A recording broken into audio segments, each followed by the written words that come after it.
T-minus 50 seconds.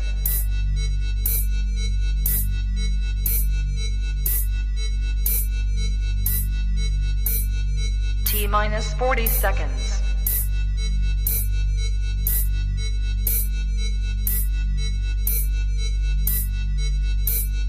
T-minus 30 seconds.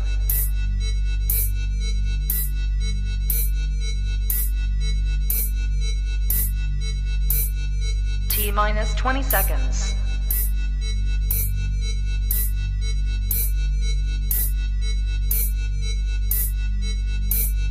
Ten, 9, 8, 7, 6, 5, 4, 3, 2, 1, 0.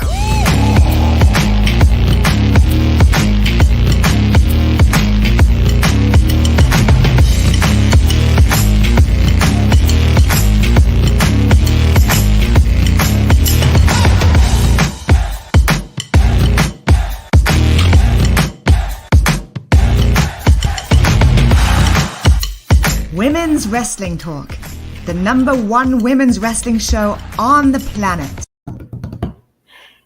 Hey. Welcome to Women's Wrestling Talk, the #1 women's wrestling show on the planet. This is our SmackDown and Aew Rampage after show.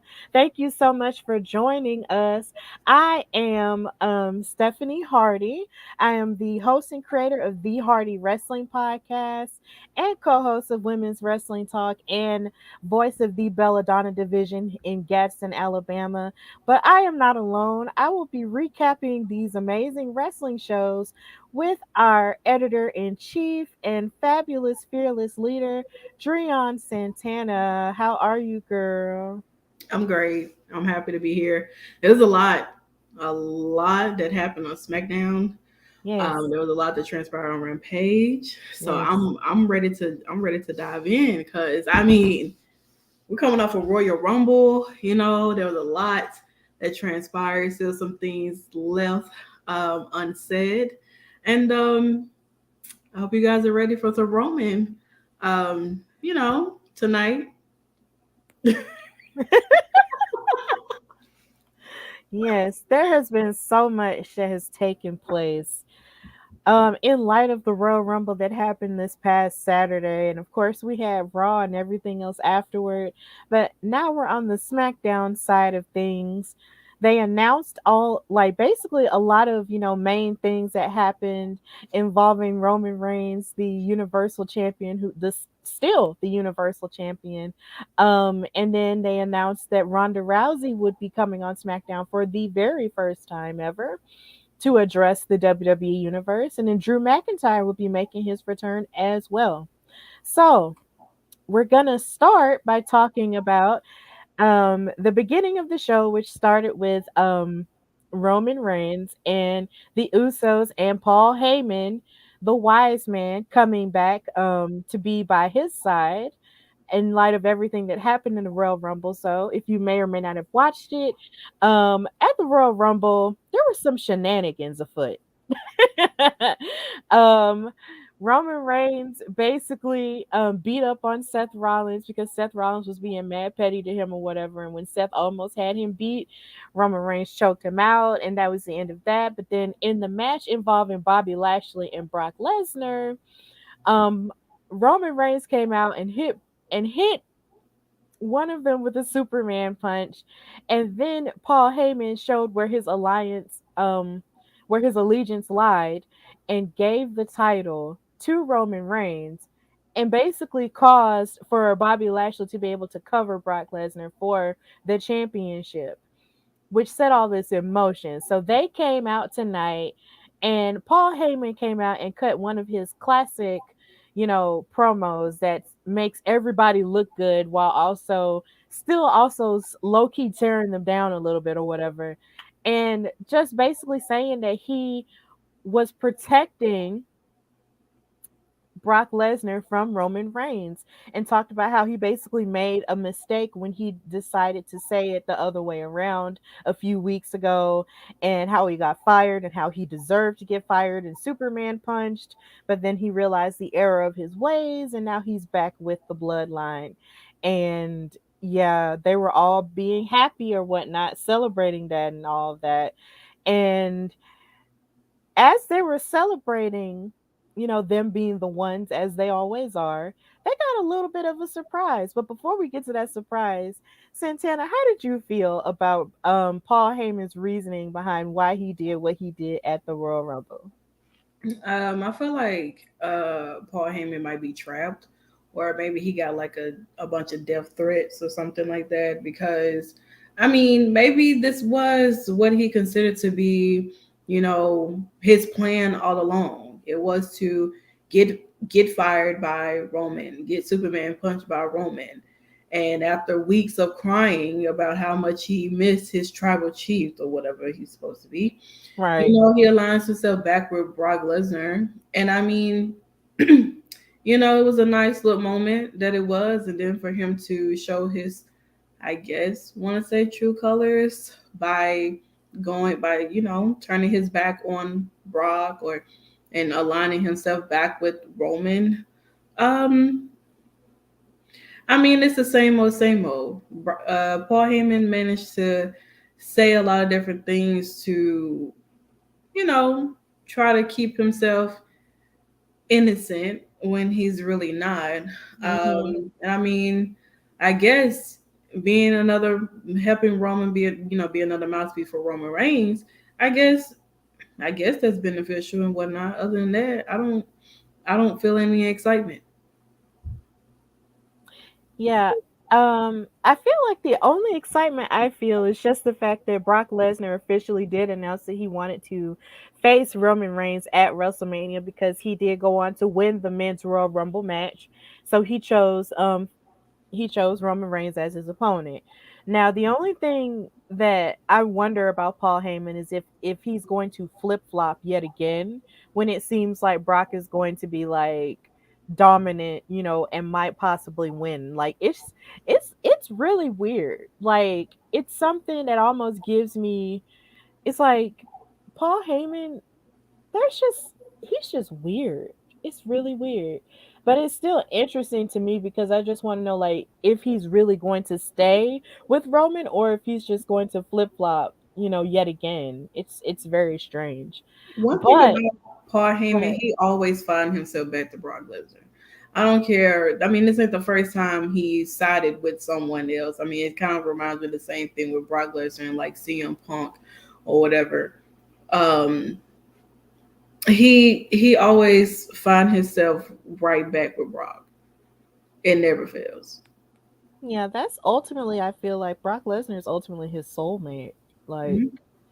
but yeah, it's just getting a little bit weird and I know I we have mean, some. if you want to go help the help, then by all means, take your talent and help those who are in need.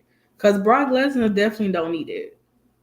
He can Yeah. hold his own by himself, not with a family behind him or another mouthpiece for him. Mhm. So So, yeah. I know Nikki said in the comments that she feels like it's getting really stale. it is still. Mm, It's very stale. yeah, well, I don't necessarily agree with it being stale, but I do wonder like where they're trying to go with it, but I guess we'll just have to wait and see. But in mentioning, how far this story is going, it's like we're taking a little bit of a pit stop, in light of the Elimination Chamber pay-per-view that's coming up, which is going to be in Saudi Arabia. And as Roman and the family and the bloodline were out there celebrating, they got interrupted by some very familiar music from our childhood. Um, and as it turns out to be Goldberg, who was walking his way towards the ring to the shock of a lot of people, but kind of not really. But at the same time, there were a lot of rumblings and rumors saying that he may be coming back, but nobody was sure. But he actually did make his return tonight. and he came out there to get in Roman Reigns' face. And he basically told him, like, I don't care, you know, who's, next. He was basically saying, you're next, which is the thing that he loves to say to all of his future opponents, like, you're next. And yeah, so now it looks like it's going to be Roman Reigns versus Goldberg, which is what it could have been maybe 2 years ago, which is what they said on commentary, that they were supposed to fight 2 years ago, but I believe something got in the way of it happening and it didn't happen. So now they're basically going to finally have their chance to fight each other at Elimination Chamber. Now, how did you feel about that announcement, Santana? I hope Goldberg wins. I hope Goldberg takes the title out of Roman. Really? I do. I hope he wins. I hope he goes in there and spears him and jackhammers him. 1, 2, 3, and go on about his business. Take the title. Go, leave. Uh, but that's weird though, because if Goldberg were to win an Elimination Chamber, you'd get Goldberg You don't versus necessarily Braun. give. You don't necessarily. I mean, hey, he can listen. He said he want Roman Reigns at WrestleMania. Mm-hmm. I mean, I don't want to see Brock and Goldberg have a match again. I mean, but I just think it'll be funny, if Roman loses. I mean, although technically he's not gonna lose, but it would be funny if he did. To me personally, I know a lot of people will be in an uproar, about why y'all keep bringing Goldberg back to face all these people just for a title match and whatnot. He's not gonna even be there that long or Mm-hmm. whatever. And it's like, it's funny, it's fun. Maybe this will spice up some things in Roman Reigns instead of what we're getting every week. Besides him taking 30 minutes to get to the ring. Why you take so long to get to the ring? Because he can. No, he need to speed it up. He need to walk faster, like speed it up. We don't have all night, okay? Because weirdly enough, that reminds me of how The Rock used to slow walk to the ring when he was Hollywood Rock in the early 2000s. Well, the only difference is Roman Reigns. It ain't The Rock. No, he's not. He's He's not. really He's not. not. He's not nowhere near The Rock stature. He wants to No. be, but he can't. It'll never happen. Yeah. Well, basically, it's safe to say that you weren't necessarily feeling that part, and you think it would be funny if Roman were to lose to um, Goldberg. But we do officially have that match at Elimination Chamber on February the 19th. So it's gonna be interesting for sure. So moving on, gosh, I okay, yeah, moving forgot. I'm so sorry guys. Like it's been a hard day. Um we had a one-on-one match with Ricochet versus Ridge Holland. And here again, for the past couple weeks, we have been talking about how we want better for Ricochet because it seemed like he had been losing for like the past couple of weeks versus Sheamus or versus Ridge Holland or something like that, or even in Mhm. tag matches and stuff. But something that I did notice that Sheamus came out there, watching Ridge Holland in this match, and he was kind of, you know, bragging on Ridge Holland and talking about how he's gonna make easy work of Ricochet or whatever. And even though the match, wasn't entirely long, what they did in the few minutes was still, substantial enough to where you could tell it was kind of like a back and forth between the two. But ultimately, thankfully, Ricochet actually got a victory on Rich Holland. And I was like, yes, come on. Praise, like I was so happy for Ricochet. But he wasn't able to celebrate that long because Sheamus and Rich Holland were basically ready to fight after that point, which led to them having another tag team match with Ricochet and Cesaro versus Sheamus and Rich Holland. And um, after them tussling for a long period of time, you had Sheamus and Ridge Holland coming out with another victory. So, what did you think, Santana? I mean, yay for Ricochet for, finally, actually winning a match after like a very, very long time. It was a Mm-hmm. great moment. I mean, I think it got overshadowed by them wanting to have a tag match and having Sheamus and Ridge win. It made it seem like as if Ricochet's win was irrelevant. It was pointless to even have. I mean, it still counts, but it just felt like it was pointless. I'm not really understanding like this feud between these four. I mean, but I guess it's nice for those who are fans of Ricochet to see him on TV. I personally enjoy seeing Cesaro on TV, and I hate that he wasn't in the Rumble. But Yeah. I enjoy seeing Cesaro on the screen and wrestling and whatnot. I don't know why they kind of got him a little bit on his losing streak. When he's a amazing wrestler. So it just kind of confuses me a little bit in regards to him kind of having a losing streak of his own.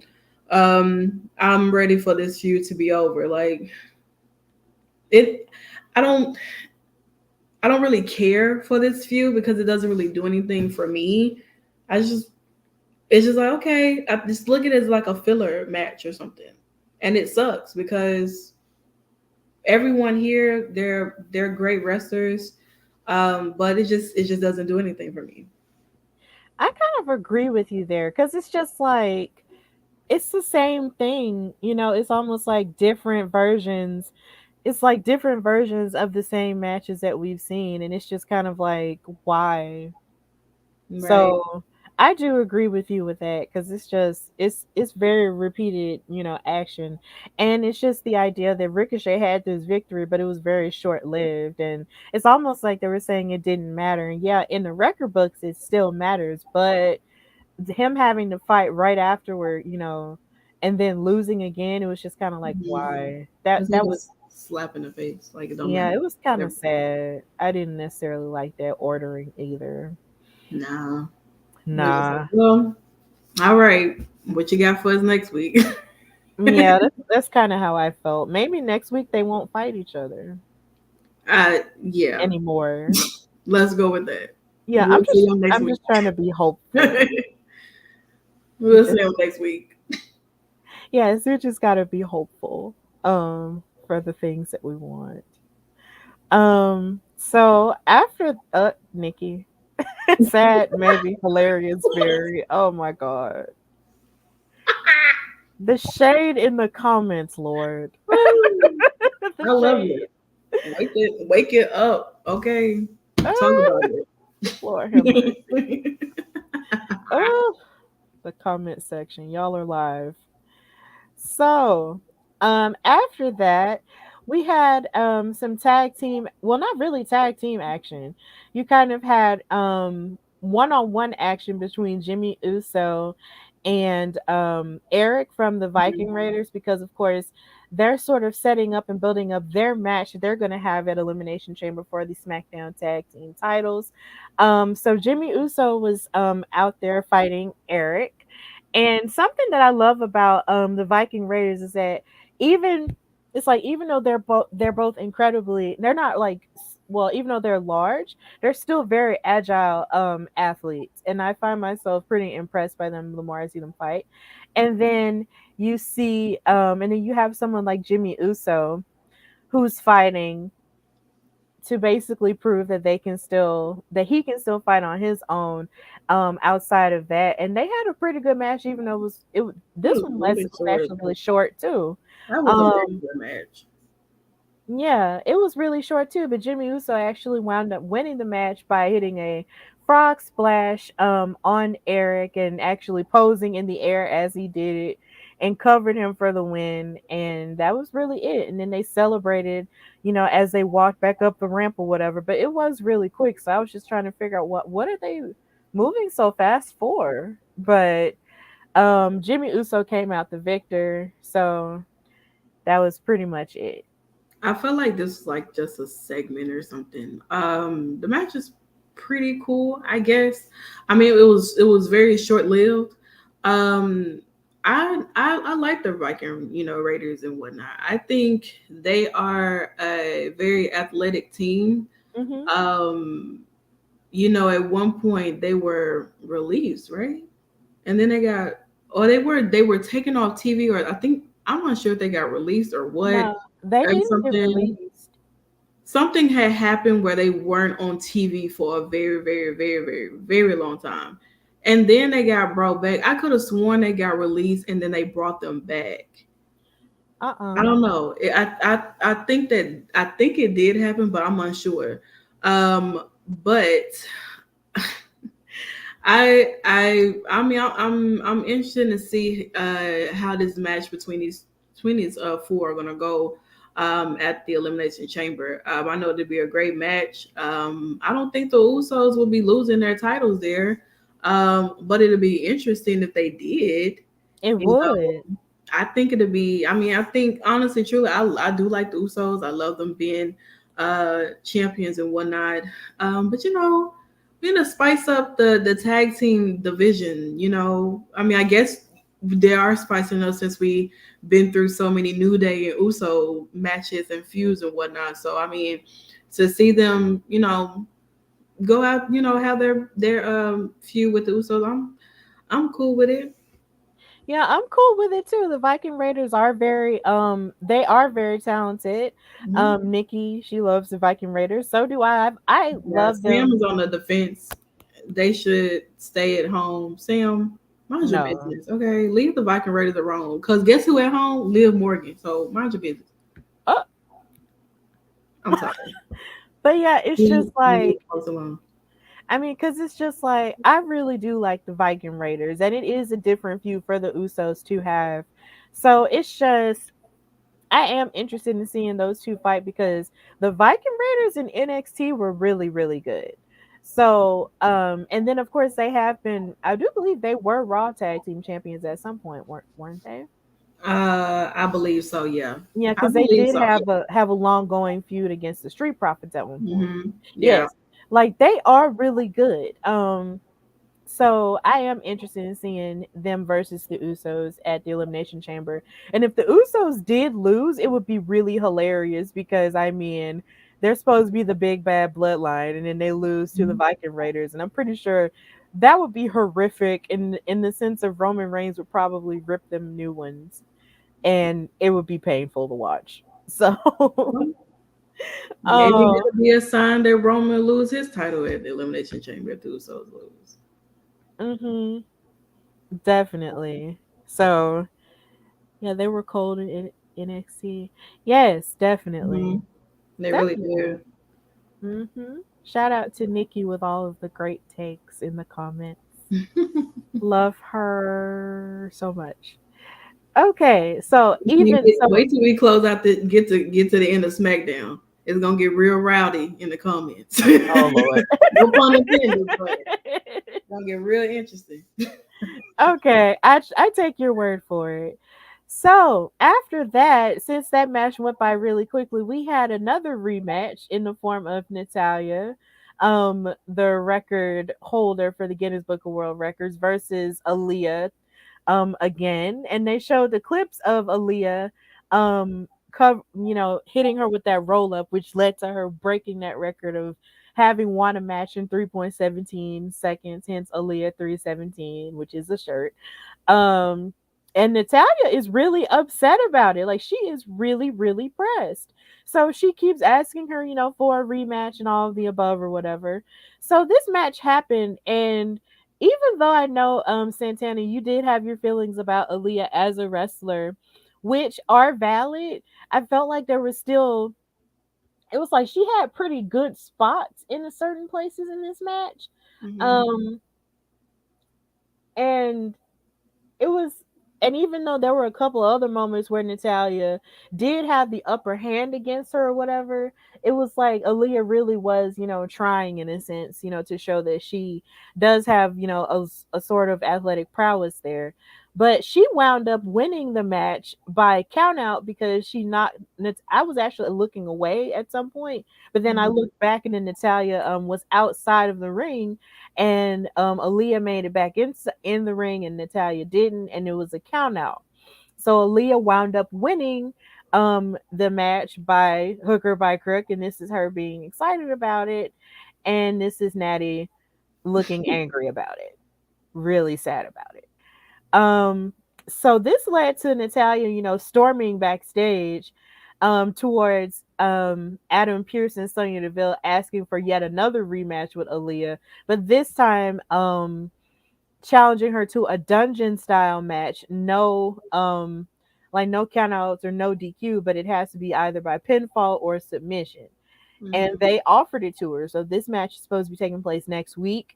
So, and then there was another point where she was backstage with Kayla Braxton. Shout out to her. And she said that she wanted to talk to Aaliyah, but then when she tried to go backstage in the locker room, Xia Li, the protector, came out and gave her the death stare as if to say, "You better not touch her." And Natalia was like, "You know what? I'll just tell her later." And then she walked right back out. And that was the last we saw of those girls. So what did you think of that, Santana? I mean, I can still care less for Aaliyah. However, um, she did pretty well in the Royal Rumble. I would say that they're really pushing her. And I think the best person for her to start off with would have to be Natty, someone who is known for helping training the girls and whatnot. So I think they may have been doing some training, in a performance center, which they have before. And she's been teaching her some techniques, and she's kind of been defining or trying to figure out what her own style of wrestling is. Right. I just wish they weren't matches that end in a fluke. Like this little 317 she got going on, and this whole count out situation. Like I don't know. I mean, I guess this is a way to build up Aaliyah and have Natty be the one to kind of help put her over or help her, continue to grow. I don't know. Like, I mean, the match next week, I mean, it's just rematch after rematch after rematch. Does Natty finally win, or does Aaliyah continue to have this undefeated streak against Natty or whatever? Like, who really knows what's going to transpire between these two? I want this to be over, to be honest. Yeah, I feel weird about it because you would think that a match like this would more so favor Natalia because this is the style that she grew up on. This is the style that she was trained Yeah. in submissions and and in pinfalls. So that would be it would have like it's set up for it to be a decisive victory. And when it comes to those types of victories, we haven't seen that out of Aaliyah. We've only seen like shenanigan based type of things. Whereas with Natalia, like she's more technically sound. So Mhm. you would think that this would serve, Natalia well, but you just never really know. So I kind of predict that maybe Natalia might finally win this one, but I do also find it weird that they keep referring to Natalia as a record breaker over and over again as if she never won a championship before in WWE. Like Yeah, this damn woman is Flair. a former SmackDown Women's Champion and a former, as I believe, as far as I can remember, a former, wasn't she a Divas champion? Yeah. Natty was a Yeah, Divas champion before. yeah, and a women's tag team champion. It's Hmm. just like she's very accomplished in the ring. She's very accomplished in terms of WWE. Why are you only mentioning her? In terms of the Guinness Book of World Records, which nobody really reads anymore. I mean, Not that I know of. I don't even think I've ever like just sat and read the Guinness World Records. I could care less how many times that happened. She wasn't a Divas champion. I could have sworn she was a Divas champion. I could have swore she was too, but Diva Natty is a former Divas champion. She's uh, held the Divas title before. I'm willing to admit when I'm wrong. But I don't Natty's a know. We former should look. Divas We champion. should find that somewhere. I can't find my cell phone, so I can't Google it right now. But we should find that out. If she was or was not a Divas champion, I can't remember. But either way, she's won championships before, so Natty I would. won the Divas champion. She was Divas champion 2010 to 2011. She was Divas champion. Okay. She Well, held it before. yeah. Okay. So either way, she's very accomplished as a title holder in WWE. So they're placing a lot of emphasis on this records thing, and I understand why for the sake of the story. But at the same time, talk about her as the champion that she is. So yeah, Give her her credit. give her flowers now. Yeah, give her her flowers. See, she's been a Divas champion. It was just way Oh my back in the gosh. time. Oh yeah, I wouldn't have found Oh, her. that It was was so a long long time ago. ago when Natty used to be blonde and had a little pink strip over there. I miss Yes. Natty when she was like ginger. Like when Natty was a ginger, Oh, like I want Natty to go back having her ginger hair so bad because that color looked really good on her. it did. That looking at that picture just made me feel a little bit emotional. like Oh, look at stop. like from the beginning, like Oh where my she came god. from. Like Natty's been around for a very, very long time. You know what I'm saying? Right. Like she's done a lot for the women's division, whether she was training them or giving them some of their, best matches and whatnot.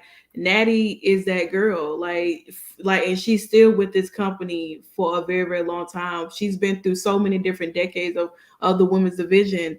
And Natty does deserve her flowers. Don't be trying to treat her like she a rookie because of this new girl coming up who ain't never held a title for in her life. Don't do that.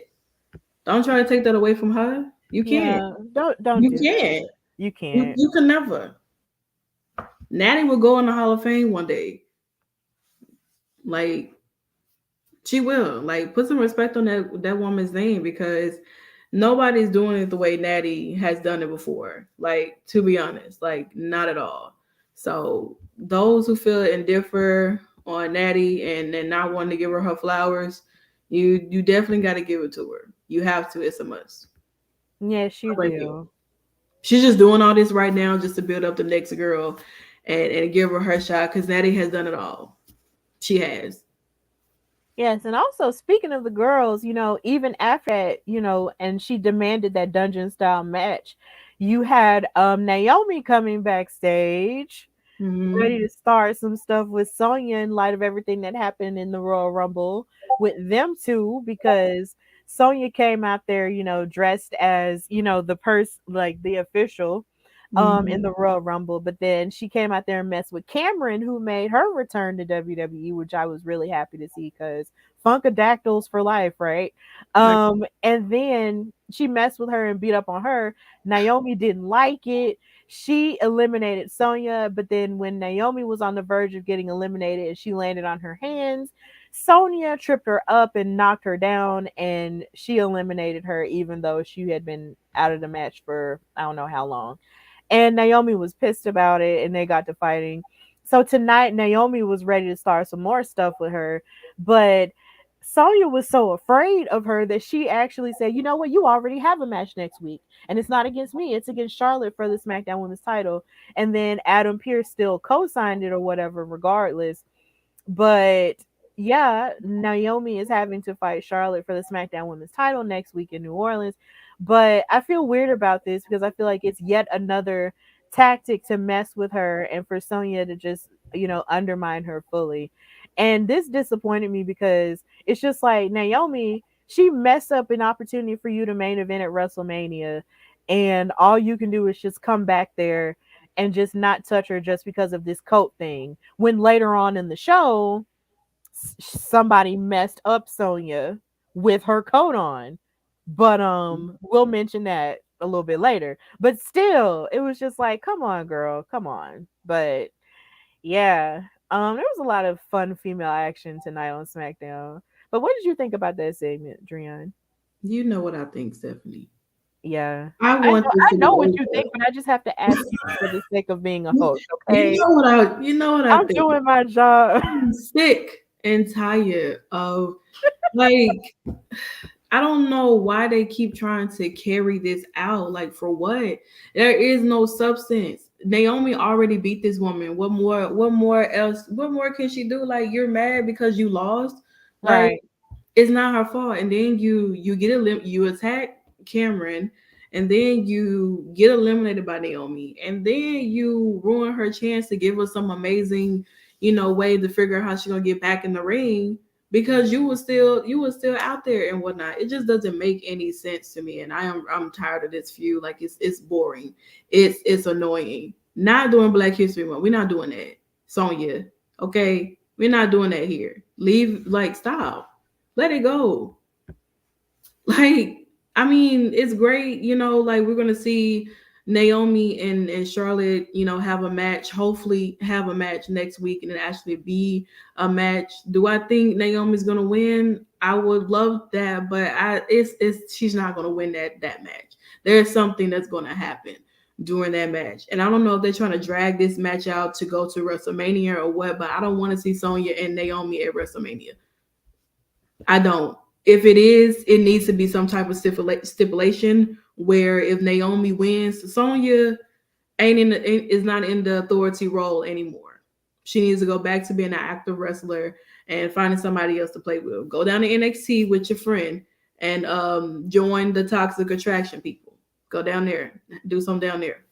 If I could be a little bit mean, her joining Toxic Attraction would allude to the fact that she's attractive, and she's not. But outside of that, it's just I'm really tired of it too because I just really nobody in Toxic Attraction is attractive, so they might well they shouldn't have even named themselves that. I mean, I have let's not, because I actually have a girl crush on. Well, I know, Sorry. We ain't gonna get into her.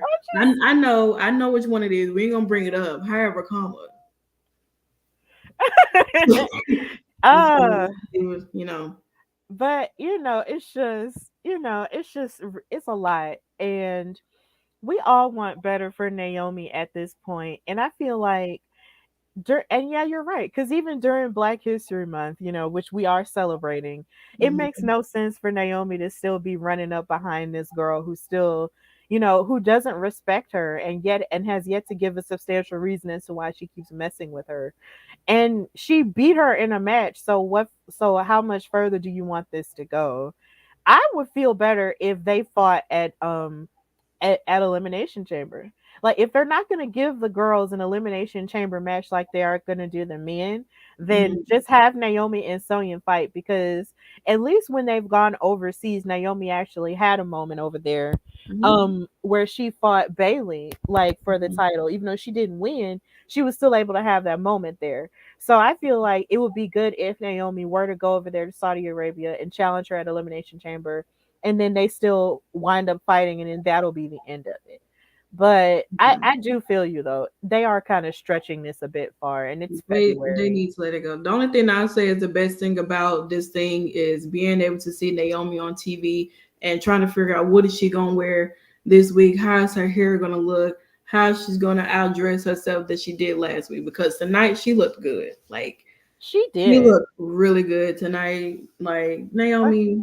Her hair was everything. It was cute. I mean, I saw that she had it on social media where she was like twisting it, and hoping that it turned out the way that she wanted to look, and it looked good. She looked really, really good tonight, and Sonya just, looking like Sonya. Exactly. She just hating. But like they said, next week is going to be Naomi versus Charlotte Flair for the Women's Championship next Friday. So check that out and ride for Naomi like we always do. Yeah, let us pray. Yeah. Look, prayer changes things, okay? All right. So after that little bit of action, we had Drew McIntyre make his beautiful, sensational return. Hold on, put that back up, because first of all, like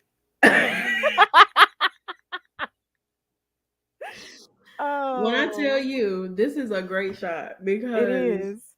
I mean, that's funny.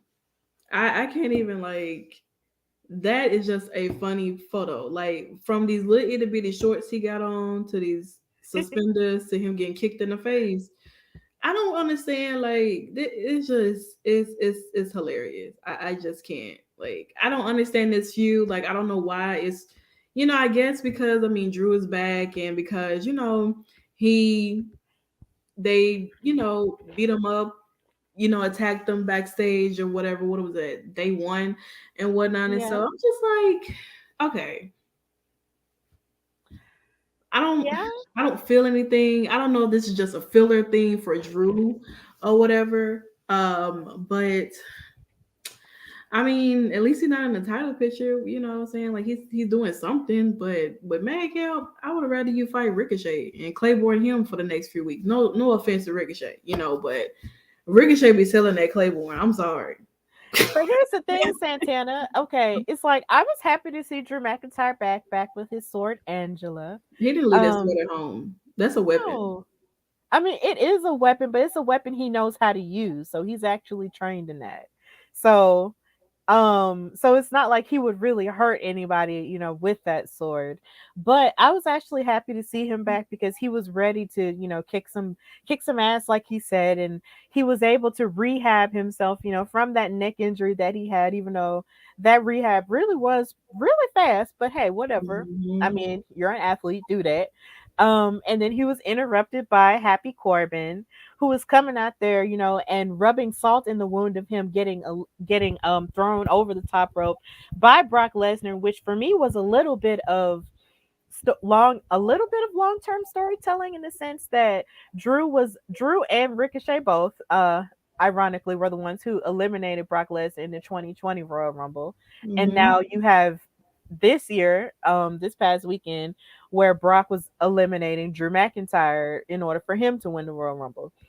And Corbin was making fun of him and everything, but he was using it as a distraction to give Madcap Moss the opportunity to attack him. But Drew McIntyre, called his bluff and caught him with the sword and said, "Look, if you try to run up on me, I will cut you." And I was like, "Dang!" But then after that, Drew was like, "Why don't you tell one of your little jokes about me, since you've been joking on me so hard since I've been gone?"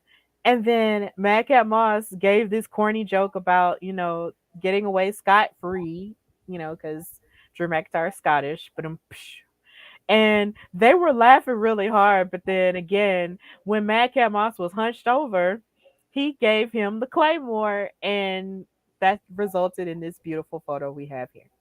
So that's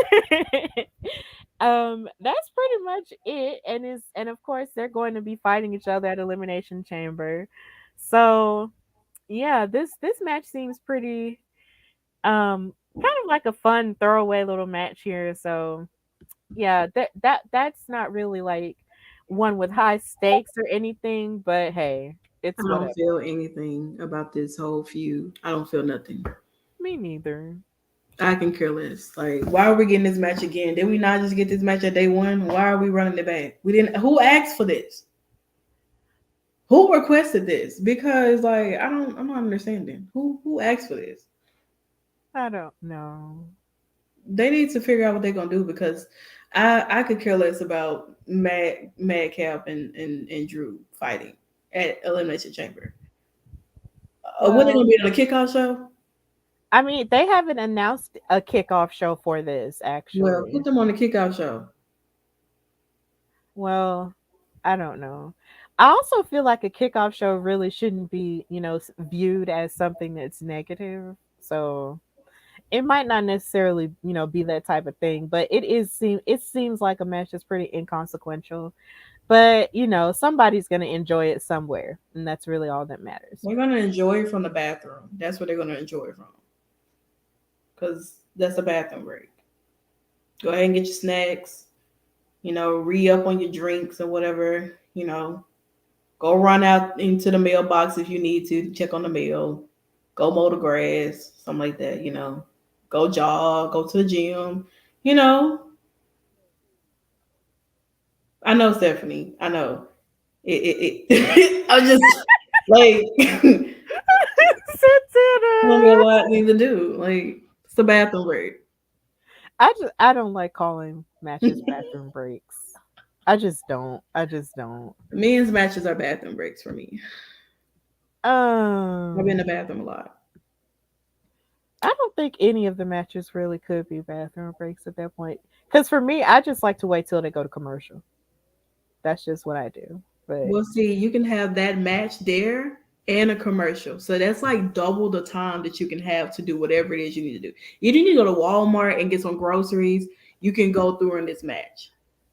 You might only have one register open, but by the time you come back, this match and those commercials will be over. okay. So, um, after that, we had it was a really weird entry because I know Shinsuke was about to come out and then Rick Boogs was trying to play guitar, but the guitar wasn't working. And that made me Yeah. sad. Cause I love Rick Boogs. I love him. So it's just like his guitar wasn't working, but he was still going along with it because that's show business, ladies and gentlemen. You keep going. Mhm. And funny enough, Pat McAfee was still he was like, I'll do the guitar, and he started singing the guitar part. And then when he got up and started dancing and everything, and I'm just like, Pat, you're such a treasure. Oh my god. It was so funny. But basically they came out there, and it was a championship contenders match. Shinsuke was set to fight Jinder Mahal, and Jinder Mahal came out there with Shanky, and then Sami Zayn, of course, his music hit. But before that, they showed him on the red carpet at the premiere of Jackass Forever, dressed in a red suit and everything, and he was interviewing with Entertainment Tonight, with an Entertainment Tonight correspondent, and he was saying, well, since Johnny Knoxville likes to invade my world, I just thought I'd invade his world or whatever, but nobody likes to say anything about that. And Sammy was just being all kinds of extra, and Johnny Knoxville and his crew caught him or whatever. So after they caught him, he decided to take out some type of, I don't want to call it a shock stick or whatever it is, an electroshock stick, and he started electrocuting Sami Zayn off of the red carpet.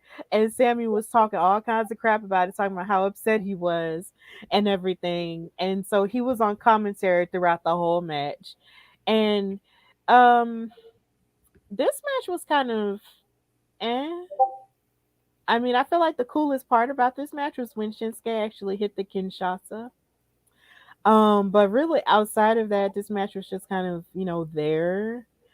And Sammy, of course, was after the match ended and Rick Boog's guitar was working. They were celebrating, but then Sammy was talking about how he's the true Intercontinental Champion and how he's going to fight, he's gonna fight Shinsuke, which is now announced. I believe is supposed to be happening, yeah, next week, 2 weeks from now. So he's gonna get his IC title match. So yeah, that's pretty much what's going on with that. I think for me, Sami Zayn, he's a very funny person. Like he knows that with his character, like he doesn't have to change. He knows how to fit in with what, not maybe not fit in, but he knows how to be that character that is just like, even if you try to hate him, you cannot hate that man like Mm-hmm. at all whatsoever. From being amazing on the mic, from being in some really, really great storylines, from being a phenomenal wrestler, like it's just him and this whole Johnny Knoxville thing. I mean, it just fixed because you come over to my world, you want to be in the Royal Rumble and everything and stuff like that. But when I come over and I allowed you to, I eliminate you and everything. And then you come over, and then I can't come over into your world and interrupt things over here like you did for me, over here for me. And then they have this contenders match with Jinder and Shinsuke, and it's like, isn't Sammy like the number one contender for this match? Like, did he not win a match to be able to face Shinsuke? Although I know Shinsuke was dealing with his hand injury and whatnot, but why are we having a contenders match? Unless, like, what if whatever. Yeah, But I was lost on that too yeah, because they did say that Sammy won a battle royal, a 12 days of Christmas battle royal yeah, to qualify for it. he did. You know what I'm saying? So like for me, I mean I'm excited to see Sammy and Shinsuke. have a match. It's been a while since I've seen them have a match together. But I remember the first time seeing them actually have a match down in NXT, and it was really, really good. Yes, that was amazing. Seeing it, being able to for them to kind of relive that moment, and whatnot. Maybe Sammy does win and becomes the real Intercontinental Champion officially. Instead of these conspiracy theories he got going on. Yeah, someone in our comment section, Harry, shout out to you, Harry Redrick, says Zayn This is versus first time Knoxville here.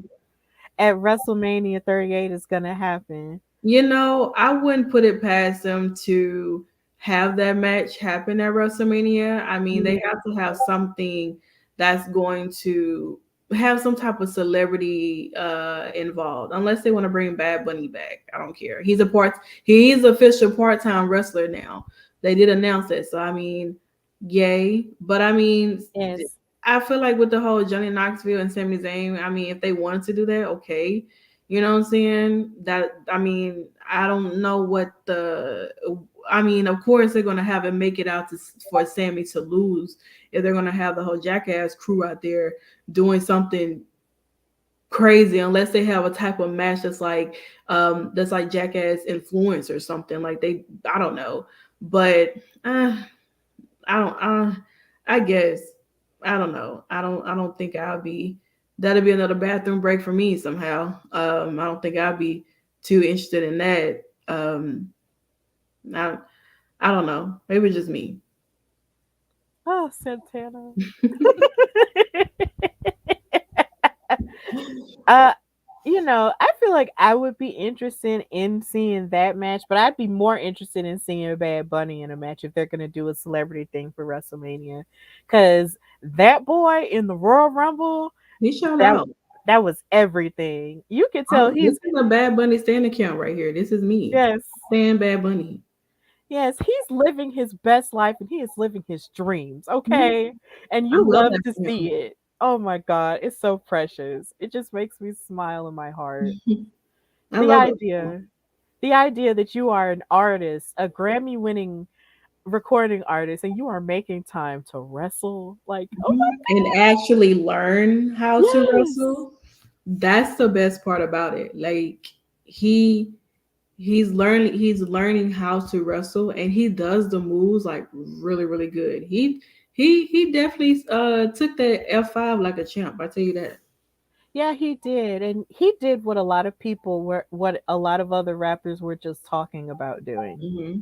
If we can, just say that a little bit, Mm-hmm. and go there a little bit. Like there were some rappers, who were talking and saying, "Oh, I'm gonna do this and I'm gonna do that," but didn't actually, put any work behind it. He put months of work behind it. So big ups to Bad Bunny, and here's to him one day being a champion again. If that's in the cards, we'll you never know. Um, Yeah, you never know. But to move on to the main event, technically it was the main event. It wasn't really a match, but it was a moment. So I feel like am I missing anything else? no, nothing else really happened after, any no, I don't nothing else really happened. Nothing else really transpired or nothing like that. I think we went after we came back from commercial. I think we went straight into the last segment of the show. Okay, so the last segment of the show, thank you, Santana, because sometimes I just Oh wait, New Day and yes, them boys over there, Angel and Umberto. They had a match. Los Lotharios, They had a good match though. they I did, forgot it, but they really did have a good tag match. It was really good. they did. New Day ended up going over. But it was a pretty solid match. I just totally forgot it. Thank you for Yeah. remembering. Yeah, see, because it's just like the thing about Los Lotharios, I always felt like, they had the makings of a good team, but they just didn't have, like, there was just something about them that was a little bit missing, right? And this match came to be because, they were backstage taking pictures with roses and Valentine's Day candy because they call themselves God's gift to women. Um, I mean, because they cute, but I don't know about all that. But they were taking pictures, and then Big E and Kofi came out there and basically took away some of their flowers and candy just to be goofy. And that's what started this match going. But this match was really good, and it was good to see Kofi Kingston come out here and, really show, who he is, because I feel like a lot of people just kind of conveniently forgot about that just because he had that one little slip up at the Royal Rumble this past Saturday. Okay, you know how many times this man has Nikki's funny. You know how many times this man has done like the impossible at these Royal Rumble matches. Not even won a Royal Rumble match, but just had all kinds of amazing stunts and everything in these matches. And then he messes up one time, and then everybody's just like, "Oh, he messed up." No, let's not do that to Kofi. Y'all gonna respect this man and everything he's done. He is a Grand Slam champion. There is so much that Mhm. he has offered this business. Y'all ain't finna do that to him, and we ain't gonna let it happen. We still love Kofi over here. All Mhm. right. So, Let's talk um, about Big E though. Like honestly, truly, with him being moved down back down to SmackDown, supposedly quietly and whatnot, it in a lot of people's eyes, it's kind of like putting him back down and being a mid card and everything. That's kind of like how some people are looking at it. The fact that he was WWE champion, he lost, he got pinned during the match, and then it's like, wow, now you get pushed back into being a tag, with the New Day and whatnot, and it's like his singles run and his push is like over. You know what I'm saying? For a lot of people and how they look at it. For me, I just feel like I don't mind seeing Big E with the New Day, but honestly, being able to see him without them and being a champion, it kind of showed. It gave me a lot more of individuality for Big E, and that's how I look at with the New Day. We've been so used to kind of seeing them all together. To the point where now I feel like each one of them have been successful in their own way now. Like Xavier Woods, being King of the Ring, something that he literally is the reason why it came back. So I honestly just feel like I feel as if like one day, you know, Big E would be able to hold the title again. Kofi, I would hope for Kofi to be able to hold the title again because I mean him winning his WWE title was a huge, huge, huge moment. Someone who's been there for like 11 years, getting his opportunity. We all know how that. I just honestly think Brock don't like the New Day. That's what it seemed like to me. Like the Brock don't like the New Day. That's all I'm gonna say. yeah, and what I will say, in response to that, because I understand that sentiment a lot of people do have about Big E sort of being, moved away from moved away from that main title thing, because he would have had a right to have had, a rematch, because Mhm. he lost at day one, and he took that pin. But at the same time, I wonder if they really just moved him back to SmackDown just so Kofi could have someone, because Xavier is injured now. Um, but I don't know. But what I will say is this though, their worth is not determined by what place they are on the card, because they have already shown us that they are the greatest faction of all time, and you can argue and Mhm. debate with your mama about that. Like, I don't care. Like, I will say that with my chest, and I will die on that hill. Like, with all of their individual success and their collective success, they have shown us, what their worth is, and how they are way much more than just some dancing, goofballs that a lot of people just see them as, and Mhm. that you will take them seriously, even though they will make you laugh at one point. They can mean business as well. And regardless to where they are, I feel like even with this tag team match they had with Los Lotharios, Mhm. like, even though Los Lotharios hasn't really, done as much to sort of prove themselves as a solidified tag team, they should consider it an honor that they were able to fight somebody like the New Day, a tag team like that. Because they've won so many tag team championships and have had so many great feuds, even with the Usos. Mhm. So I really feel like this match was really good here. I, loved and appreciated it. I kind of want to see a little bit more of it because Los Lotharios still has so much more to offer as a team because they're both very um talented. Mhm. But the New Day wound up winning this match, and I was okay with that. So, Yeah. yeah, I'm glad we got a chance to cover that, and we reminded each other of that. So, hey, yay! Yeah. Um, so yeah, the main event for real this time though was was supposed to be Ronda Rousey coming out, but first, surprisingly, it was the SmackDown Women's Champion Charlotte Flair. She came out in the ring, and then they went to commercial and came back, and Sonya Deville was in the ring with her, and I was just like, why? But Sonya supposedly made this announcement on behalf of Ronda Rousey, saying that Ronda was choosing Becky to fight at WrestleMania for the Raw Women's Mhm. title, which kind of disappointed me a little bit because I was gonna cry. But um later on it turned out to not be true because Charlotte was talking all this stuff and saying, well, Sonya, since you've given me the option of choosing who I could fight at WrestleMania, I think I'll just choose somebody like Sasha Banks or whatever. And she was making it seem like, okay, well, I'm just gonna beat Sasha and all this other stuff, and then it'll be my main event and everything. But Ronda Rousey came out there and her music came out there and everybody was crunking everything. Um, and she let Charlotte know, like, since I'm the one who won the Royal Rumble, I'm going to choose. And she chose to face her, and then she called her the B word afterward. Like, and because of that, Charlotte didn't take too kindly to it. Ronda was like, you're one of the people whose ass I need to beat. And so Charlotte didn't take too kindly to her saying, choosing her or whatever. So Charlotte was like, yeah, this title is my baby, and it's pretty unlike yours. And it was like, oh my God, why would you say that to her? She is a new mother. Why would you say that? And then Ronda was ready to fight her, but then Sonya interrupted and got in her face and said, Ronda, and she was talking to her like she was stupid, and it was weird. And I was just like, Sonya, why are you being disrespectful to this woman? She will destroy you. And then she was saying, Rhonda, I guess you don't know what it's like because I run things here and I do this here and da da da da. And Rhonda wasn't having it. Rhonda, like, she was just like, no, you need to move out of my way. And she pushed Sonya, but then Sonya jumped on her back and Rhonda basically proceeded to slam her on the ground as Charlotte Flair ran away and held her title up and everything. And that's basically where it ended. So now it's official. It's official.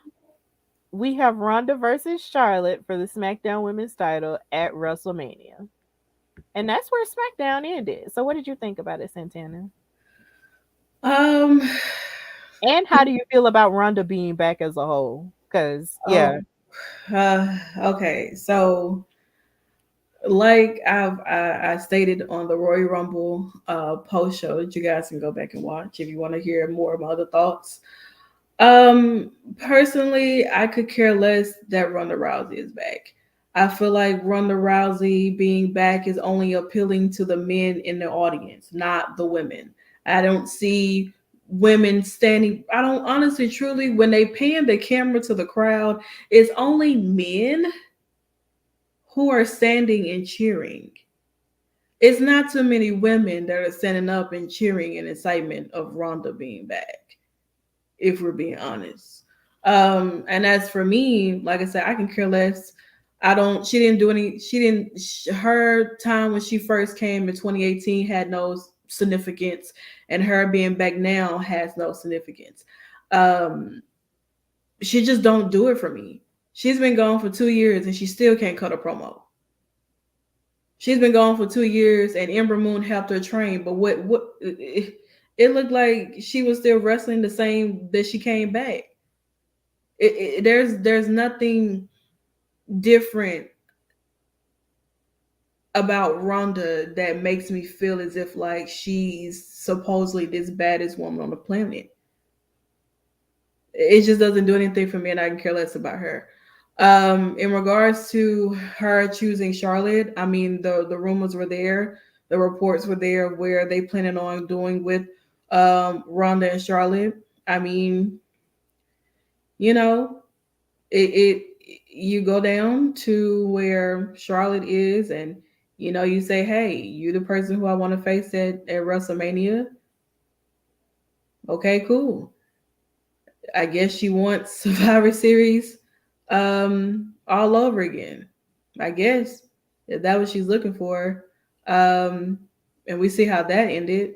But I just think like with Ronda and Charlotte, I mean, that match is gonna be hard to watch, and it's not gonna be on Charlotte's end, it's gonna be on Ronda's end.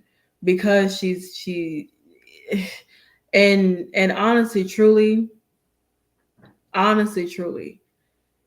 if we know, WWE the way that we know WWE, they're gonna find a way to have Ronda win that title and dethrone Charlotte. But what would be funny is if Charlotte wins and it's like, wow, Ronda came back for nothing.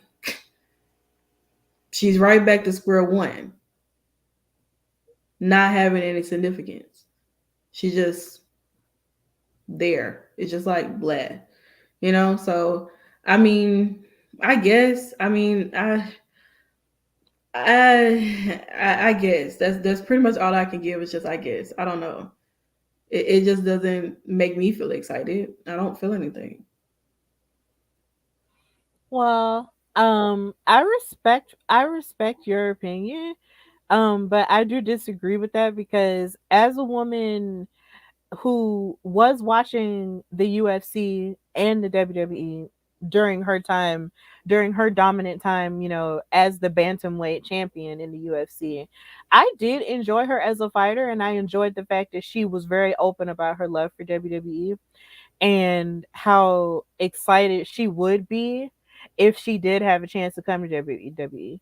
And when she did it the first time, I actually did enjoy it because once she had lost in the UFC, I was sad about it, and I was just like, God dang, and then when she fought another time in the UFC and it didn't necessarily pan out for her, I was hoping, like, okay, well, maybe she'll come to WWE like she said.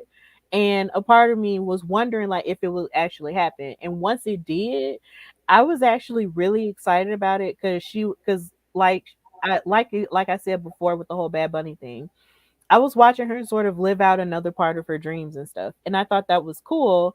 And I actually did enjoy, watching her fight, even though it seemed like she was kind of going undefeated for a long period of time and she was beating lots of other women who were like better wrestlers and not necessarily like fighters like she was. But I'm not gonna lie and pretend like I didn't enjoy it. I really did. But when she came back in the Rumble, I felt a little bit disappointed in the sense that I felt like maybe that win could have gone to someone else, who had been there a little bit longer and hadn't been gone for so long. So those are just kind of my feelings about it, but I'm not sad. I'm not, necessarily upset that she is back, but I would have preferred if she had came back like outside of the Royal Rumble match because that opportunity could have gone to someone else.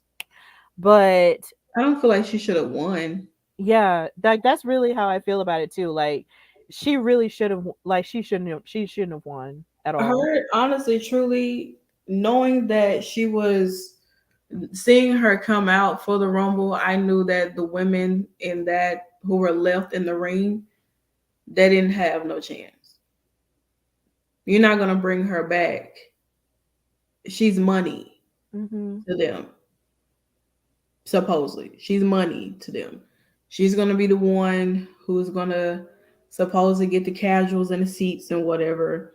And that's really all it is. But it just doesn't do anything for me. Yeah, okay, over in her territory of UFC, you know, she might have been that, been that girl, solidify herself being that girl. But here in the wrestling world, in WWE or any other promotion she could have walked into, you walk into a territory of women who are doing stuff, the same thing you was doing in UFC, the same thing they're doing here every week, every day.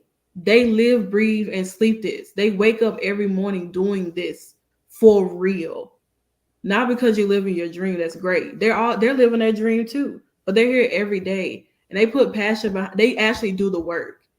They actually want to go to the performance center and better themselves. The first time she came here, she ain't got no performance center. She just went out there and just did what she thought she knew she could do, and it injured a lot of people. People got concussions and people got hurt. And a lot of people don't want to be in the ring with her. There are not too many people who are too fond of her being there anyway. Maybe there in the arena, people were happy, but social media was a whole nother subject. They did not care for this woman being back. They didn't care if she even existed. A lot of people was like, why are you here? For what? You took away an opportunity for someone who was already there, who could have won the Rumble, and it would have meant something to them. You winning the Rumble, it doesn't mean anything. That is a slap in the face to the women's division. Not saying that her being there is going to overshadow the girls who are there, but I can just care less for Ronda Rousey. I really could. She just don't do it for me. Okay. So, in light of that, we're going to move out of the SmackDown world and go into AEW Rampage, where this was a pretty solid show in light of everything that went down on Rampage. So, Rampage started with Adam Cole versus Evil Uno of the Dark Order. I'm not necessarily sure how this got started in terms of this feud, but this match was relatively quick. In the sense that it was almost like Adam Cole really dominated the match.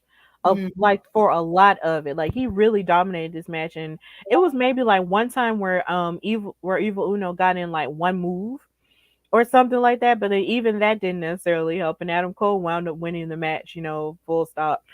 And afterward, he spent some time on the microphone and told everybody how he felt like nobody's really been giving him the respect that he deserves. He feels like he's really the best wrestler in the world, and it doesn't matter what promotion or what brand he's on, that eventually he's going to be the top guy. And he said he doesn't care who is going to be holding the AEW World Championship. He just knows that eventually, he's going to face whoever is holding it, and he's going to win. So I thought it was a pretty impassioned promo from him and stuff like that, and it's the kind of stuff I like to see from Adam Cole because he's one of my favorite wrestlers. So what did you think about it, Santana? I love Adam Cole. Like, how can you not respect this man, the work that he has done over the years, over his wrestling careers, whether he was in like Ring of Honor and WWE, NXT, or whatever, and now at AEW and so on all over the world that he's wrestled at. Like, I mean, I would love to see Adam become champion there. That match was relatively short. It really was. I feel like I blinked and he pinned that man and that was it. And then he grabbed the mic and he just started, talking and whatnot. So, I mean, for me, I guess I can't really comment on the match because could we really say it was a match? Because it was not really. It went really quick. Short. I was like, I literally felt like I blinked and that was it. So like, I would love, like I said, I would love to see Adam Cole hold the title. I feel like I mean it could happen eventually. So I'm here for it. If he does win, I would definitely be here for Adam Cole holding the title because I feel like it would have some significance behind it. It won't feel like we don't know who's holding the title because we barely even see the AEW World Heavyweight Champion. We barely even see him. So I feel like with Adam Cole, he would definitely bring some relevancy to that title. Honestly, him and the Red Dragons holding the tag team titles or something like. Which they weren't there with him tonight. So I mean, hey, I would love to see that happen. Yeah, me too. And then he was also naming off all the people he's defeated since he's come to AEW, which is a lot of great people. Like it's a who's who in wrestling. Like he just defeated Evil Uno. He defeated Orange Cassidy.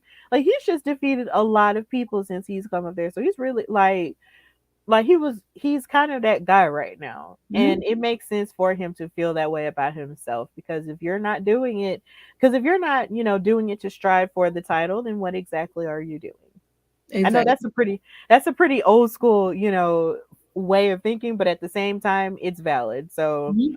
yeah, Adam Cole can be that guy one day. And I believe it. And Definitely. then you have, Hangman Adam Page, who is the current champion. He's supposed to be fighting next week, um, in a Texas death match. So there's that. All right. So, he tends to show up more so on Wednesdays than he does on Fridays. So Mm-hmm. yeah, so that happened. We love Adam Cole, baby. So, Jay Cargill, I believe, also came out and did a promo. Um, I She was really, backstage promo with yeah, Mark. yeah, it was a backstage promo, and they were basically bragging on her undefeated streak as well. And Mhm. she's still currently the TBS champion. And she was talking about how, um, how basically Dynamite is basically that B word show. I will not We say gotta it. censor it here. Yes, that B We word censor show. certain things. We censor certain things. Not everything. Yes.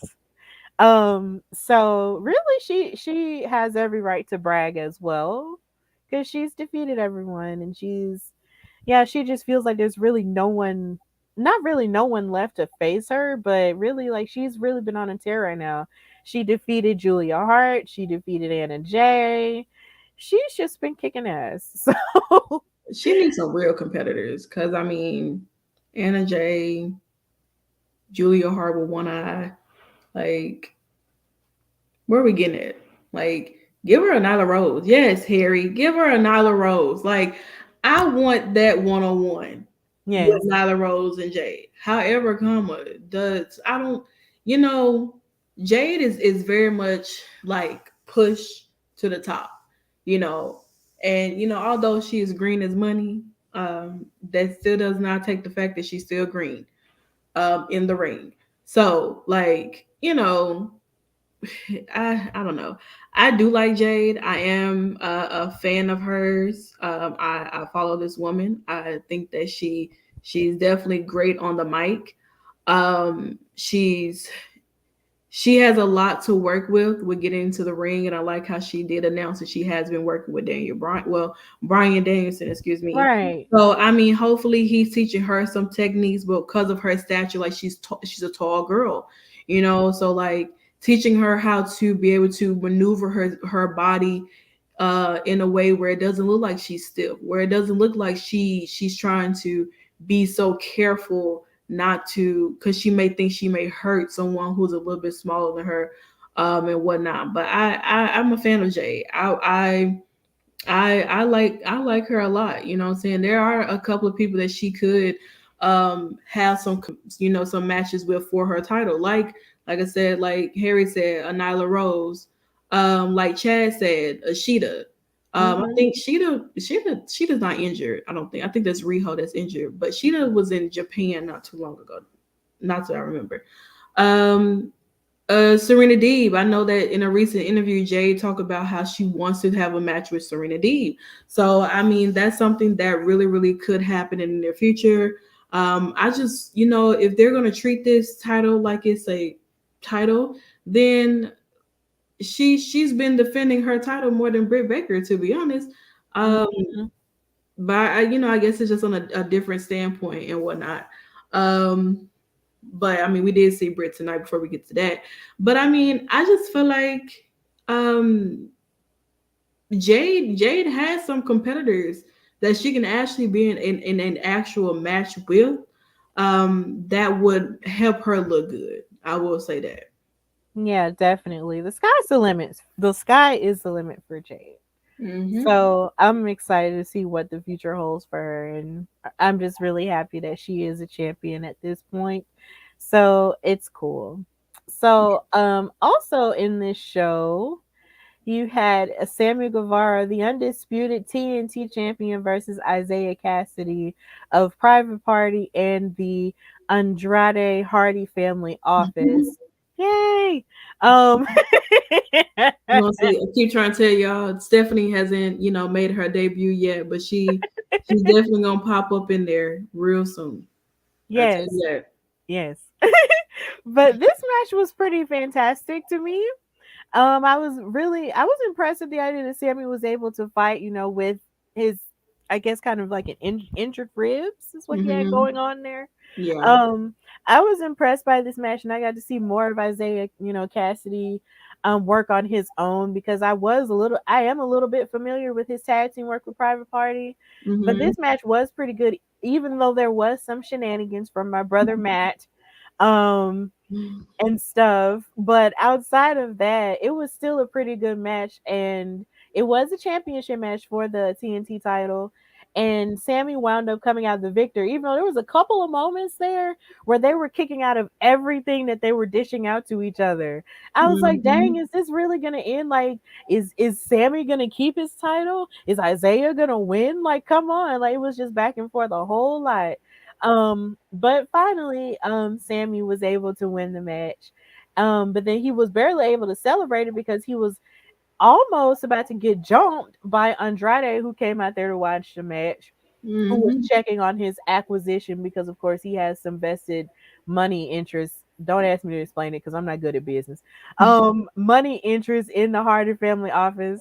And he came out there looking like he was about to jump Sammy, and then so was Matt and the other two private party members. But Darby Allin came out there to seemingly fight on Sammy's side to even up the odds. And that's when all of the Andrade Hardy family office kind of just, scattered. And Darby and Sammy had a moment where they were kind of just staring at each other like Darby was looking like he kind of wanted his title back. And it was Mm-hmm. interesting. So, what did you think I about that mean, part? for me, the match in general, it was still great. Isaiah is a really really good talent. I've seen him wrestle a lot on AEW Dark, or Dark Elevation, and sometimes even on Dynamite, and sometimes Rampage. But majority of the time I see him on Dark. Mm-hmm. He's an amazing talent. He is really funny in the ring, especially when there are certain things that are certain spots that they have to do and whatnot. But I thought this match was really, really good. It's great to see Sammy with the title again. I don't understand why he lost it anyway, but I am happy that he is holding that title again because it's well deserved. And he's defending his title and whatnot. And to have Andrade come out, and you got to check on your investments. You got to see what you put your money into and see if they're doing what they need to do so that I can continue to invest. Well, that didn't happen in a good way because Isaiah ended up losing. But to see Darby Allin, I'm a huge fan of Darby Allin. Like I remember the first time I laid eyes on that man, and I was like, oh my goodness, he just don't care about his body. And I love that because he just throws himself off things and land on people. Sometimes he don't land, but he just throw himself on people. Um, and so I mean, I thought it was. I mean, hey, I wouldn't mind seeing Sammy and Darby in a match together, but I think Darby has some business to take care of with Andrade first. Before I Mm-hmm. think he thinks about that title as of right now. Yeah, definitely. Now, something else interesting that I noticed involving the women was a backstage interview that Chris Statlander was having with Tony Schiavone. And he Mhm. was asking her, what was really going on with her and legit Layla Hirsch.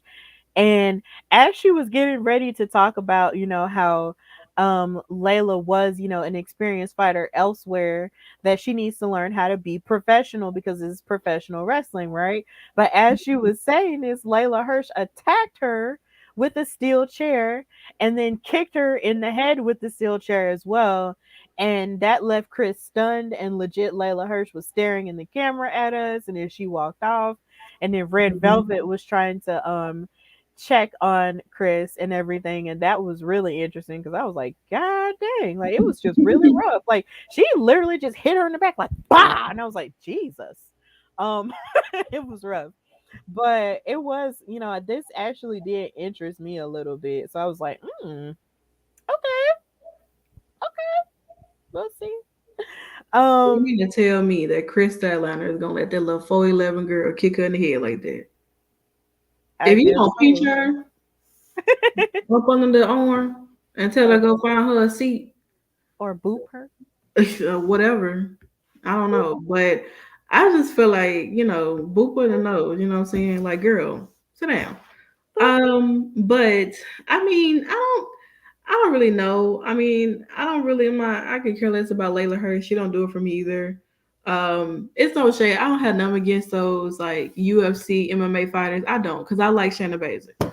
But I don't know. Like, I don't know what the significance is for them two to be feuding or whatever. I mean, I guess they're trying to give Layla a character or something by making her a heel. I mean, I guess it works. I don't know. Um, you know,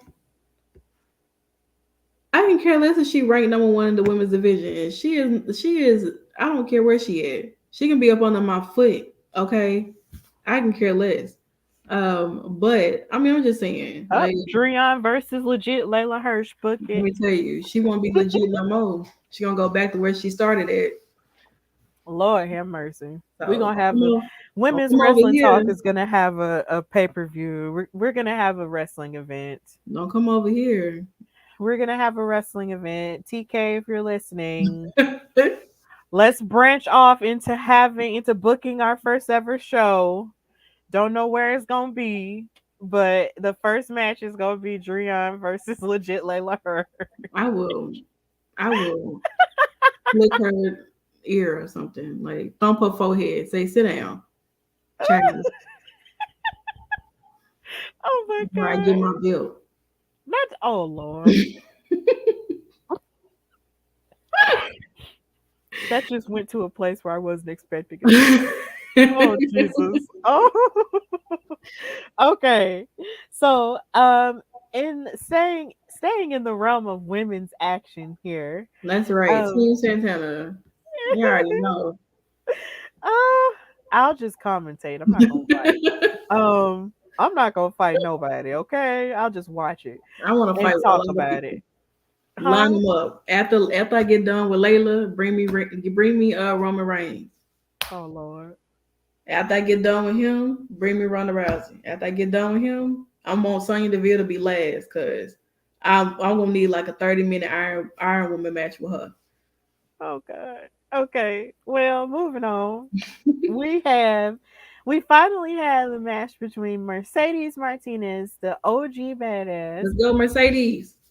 versus Thunder Rosa, two friends of women's wrestling talk, and one of them is a friend of the Hardy Wrestling podcast. Thunder Rosa was one of my first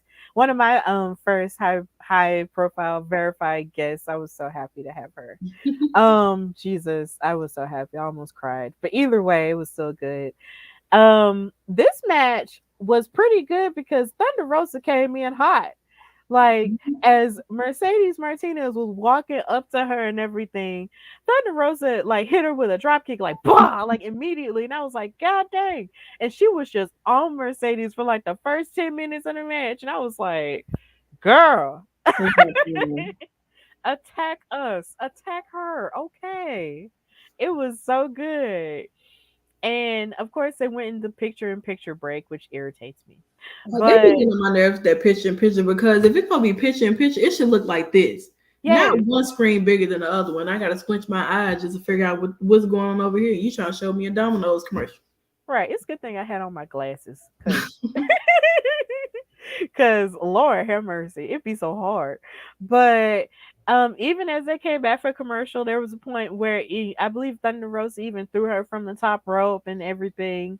And even as Mercedes had some offense against her, it was like Thunder Rosa was on her over and over again. And somehow or another, they went outside of the ring, and Mercedes pulled out a weapon, pulled out a pipe, and then hit Thunder Rosa and knocked her out. And then the referee saw it, so he rang the bell. So it was a DQ, and Thunder Rosa won that match via DQ. And Mercedes was looking like she was pleased with what she had done and everything. Like, she was like, I said I was gonna knock you out, and that's what happened, and all of that. But then you go backstage, and she had an interview with Tony Schiavone, and it seemed like it was a whole different scenario because she was apparently sent out as a hired gun by Dr. Britt Baker, DMD, because she was the one who wanted her to attack Thunder Rosa and get rid of her. And I didn't like the way that Dr. Baker was talking to Mercedes, because she was talking to her like she was like, you're working for me and I told you to do this, and if you can't, then blah blah blah. And I'm just like, ma'am, do you know who this woman is? She will cluck you and your two little friends in the head. Stop it. Like, I did not like the way that she was coming for her. And then she said, and then Dr. Baker was saying, like, if you don't finish your job, then I will fire you from this job quicker than you were fired from your other jobs. And I was just like, come on now, stop that. I was so upset. I was like, this is rude. And then Jamie Hayter wanted to get up in her face. And I'm just like, I know you ain't trying to, fight Mercedes like you and Britt weren't just fighting with each other just now. Y'all ratchet. But, what did you think about that? Of course I'm gonna always go with Mercedes Martinez, like all the way. Like I was happy when she knocked out with that pipe. I was like, yes, do it again. I'm so happy. I love Mercedes Martinez. She is a amazing talent. She's such a sweetheart. And I mean, of course, like her and Thunder, they are great friends. They've wrestled each other in the indies, and they had just recently had a show together with her. It was Mercedes, Thunder, and Deanna had a triple threat match, which Thunder ended up being the winner of that match. So this is pretty much like the first time we get to kind of see them have a feud and have a match televised wise. Mm-hmm. But I thought the match was pretty cool. You have two women there who can wrestle and whatnot. So I mean, and there's nothing negative I can pretty much say about this match. However, coming when we get backstage in regards to Britt Baker, I'm like, didn't you see what happened to Thunder? All three of y'all can be the same way, laid out up under the pipe. So like, what do you mean? Like, what, girl? Like, no. I just feel like, with I don't know. I was thinking like, maybe once Thunder is kind of done with you, or Mercedes is kind of done with, Thunder and whatnot. I know like people are kind of planning to have Britt and Thunder will wrestle at Revolution or something like that. Who really knows? Like that could be something that they could be going for. And I know that a lot of people are going to be gunning to have Thunder defeat Britt Yes. for the title and whatnot. But I mean, it depends on, like, let's see. We may see Jamie Hayter and Mercedes Martinez in a match together soon. Who really knows about that too? Or we could get round 2 of Mercedes and Thunder soon. It could be on Dynamite, or it could go right back down to Rampage. Yeah, I would be game. I'm totally here for a Mercedes and Thunder Rosa rematch, but I'm definitely here for Thunder Rosa versus Britt Baker for that title, because I am a firm believer in the idea that Thunder Rosa should have been AEW champion. So yeah, but how you look at it though, Britt is way over than Thunder, and a lot of people think of it. Like Britt, I don't know what it is, but Britt be having that crowd control, like in a way that, I mean, we don't really hear Thunder talk like that. Majority of the time when we see her, she's like on, well, in the meantime, at some point when Britt did become champion, we didn't really see Thunder on Dynamite. She was only on like Dark. Majority of the time, Thunder was on Dark. Britt was on Dynamite. Whether she was cutting promos or being in a match with somebody, or majority of the time she was backstage. But I feel like with Britt and Thunder, I mean, of course, we know what happened last year at St. Patrick's show that they had and whatnot. But I mean, I don't know. I just feel like maybe eventually Thunder could take that title off Britt, but right now I don't personally really see it. I don't personally see it right now. But I mean, it could happen. Who really knows? yeah, Who knows how they're gonna shake up the crowd for Revolution? Yeah, it could, But you're right. You do never know. But it's just that in my opinion, I just feel like I've just seen Britt and Thunder Rosa just be at each other's throats the most, and it's just like every time they fight, it's never for the title, and I'm just like, They Thunder, know what they're come doing. on, come on. You should be champion. And I know there was a long period of time in which Thunder Rosa wasn't officially signed to them. Yeah. But now that she is, you know, do something about it. Is what I'm saying. Yeah. Um, but basically now in the main event, we in the main event, we had Ricky Starks versus Jay Lethal for the FTW championship. Mm-hmm. And I will say this though, this was kind of refreshing for me to see in the sense that you have two black men main eventing a Rampage show. Um, Mm-hmm. Even though I'm not entirely sure what the FTW championship really stands for, what it is.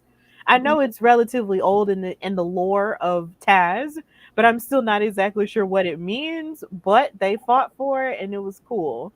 And Powerhouse Hobbs was out there dressed like he stepped out of a Belle Biv DeVoe music video, but I loved Okay, it. so yeah, we can't say that word. We can't say Belle Biv DeVoe.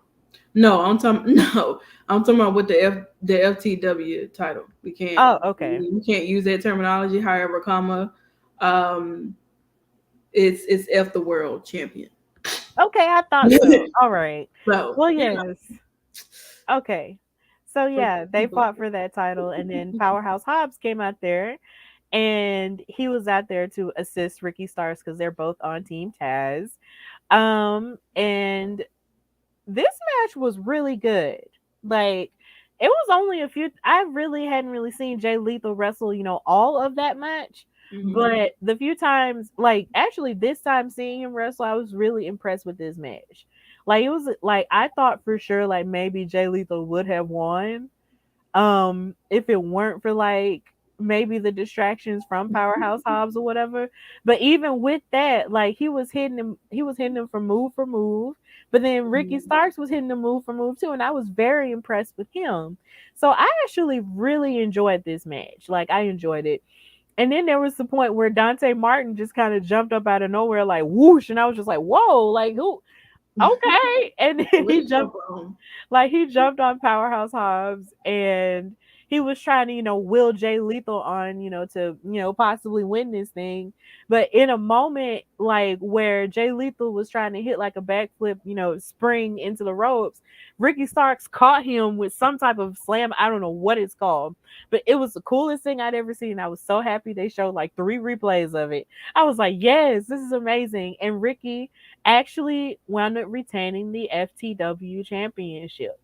So this was a really solid match. But what did you think? yeah, it was a great match. I mean, when you have someone like Jay Lethal, like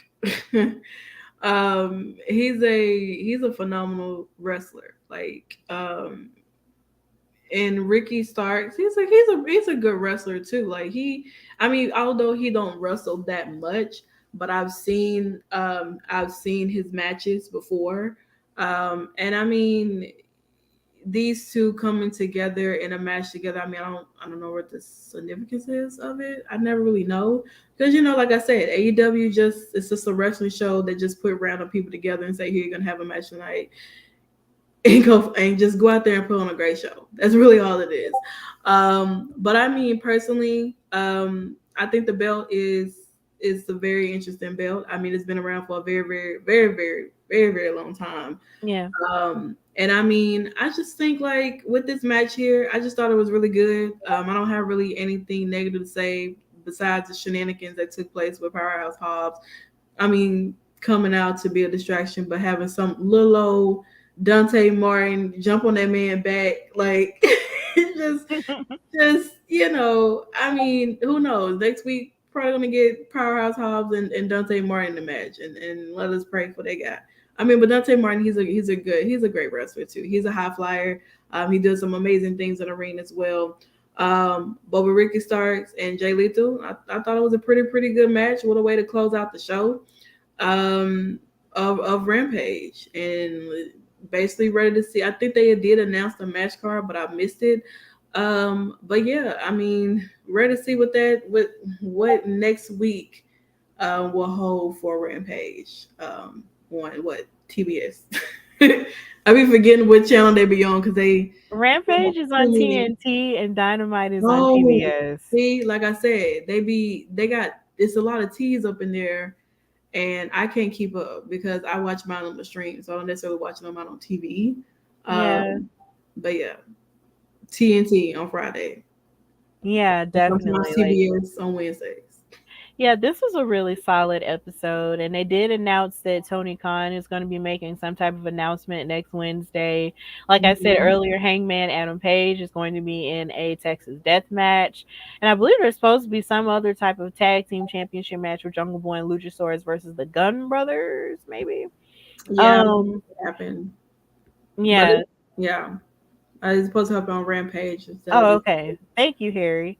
But yeah, like it's and then MJF is supposed to be on Wednesday to brag about his um win CM Punk. win, his quote unquote win against CM Punk. And then we got the Inner So, Circle having a meeting, you mhm. know. Mhm. So yeah, there's lots of stuff going on in the world of AEW. Oh, Joseph. Yeah, he said Tony Khan tweeted the forbidden door will be open on Dynamite. Someone who is a free agent will sign his contract and face Isaiah Cassidy in a ladder match a Mm. qualifying ladder match. So I wonder who could that be. We don't know Mm. yet. He's supposed to make that announcement. So I mean, I guess we're pretty much gonna have to wait and see what Mr. Khan has in store for AEW Dynamite. Yes, and also I will also say that AEW's album, I believe it's called Who We Are Volume 1 is supposed to be coming out. I believe Mhm. it's available for pre-order, but it's got lots of really great rap artists on there telling the stories of various African American wrestlers on AEW. So I guess if you would want to check out that album, it's got Josiah Williams on there. I believe Righteous Reg is on there and so many different people that are on that album as well. So please check that out if you can, if you want to, if you're into that type of thing. So that really wraps up SmackDown and Rampage in terms of our after show. This was a pretty cool and solid night in wrestling, you know, after the Royal Rumble and everything else. What do you think, Santana? I just think like as of right now, we on the road to WrestleMania. That's really all it Hmm. is. Like, well, the road to elimination. We gotta stop at elimination chamber first, and then Yes. we're gonna be on our road to WrestleMania, unless they throw in another pay per view, which I hope they don't. But we're after elimination chamber. You know, we take a little pit stop there, grab some little red money, and move on to WrestleMania in Dallas, Texas, where I will be at. So, you know, we anything. I'm excited. I'm here for the what's gonna transpire up until then. I'm ready to see what I mean. It's 2 nights. Like you have 2 nights of a show, so it's like, how are you gonna fill it up, and how are you gonna make it worth watching like it was last year? Because last year night one was a banger. Yes. Night two, Um, bathroom break. But you know, there Struggle were some bus. nice moments. Hmm. That's about it. Yeah, I am definitely excited for WrestleMania this year. I don't think I'll be going because I have other stuff to do and other stuff to prepare for. But I do hope that you do, you know, have fun, and everyone else who is going to WrestleMania, I hope you guys have fun. It is a beautiful experience. I've been to one, and the one I went to was really, it was great for me, even though a lot of Mhm. people online, you know, destroy it and rip it to shreds because it was WrestleMania 27 in Atlanta, which is the only one they've had in Atlanta so far, but it was still really good for me because I was 17 and I was just happy to be there. So Well, this will um be my first WrestleMania, so oh gosh, you're gonna love it. Okay. I'm trying to be without whatever foolishness they got going on down there. I'm here for it. Yes, you're gonna love it. But that wraps up our after show for SmackDown and Rampage.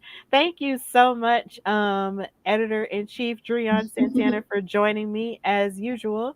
So tell the good people where they can find you. Like I say, every week you can just type in Driune Santana, my name right there. And you're pretty much find me anywhere. Majority of the time is really just Instagram and Twitter. My Twitter is there at Driune, but my Instagram is different. It's Santana Muse. So you just type in Driune, you will find me. Okay, and like I always say, you can find me, Stephanie Hardy, on Instagram and Twitter at Queen Steph Hardy, and you can follow me at Hardy Wrestling Podcast as well. And just thank you guys so much for checking out everything that we've got going on with Women's Wrestling Talk with this show and all of our different content and stuff that's on YouTube and everything.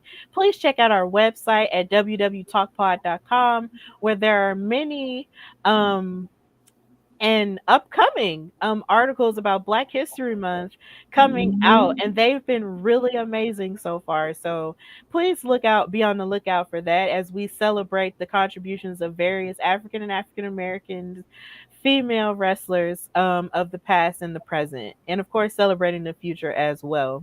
So thank you guys for watching this after show, and continue to support Women's Wrestling Talk, the #1 women's wrestling show on the planet. Good night, y'all. Bye, everyone.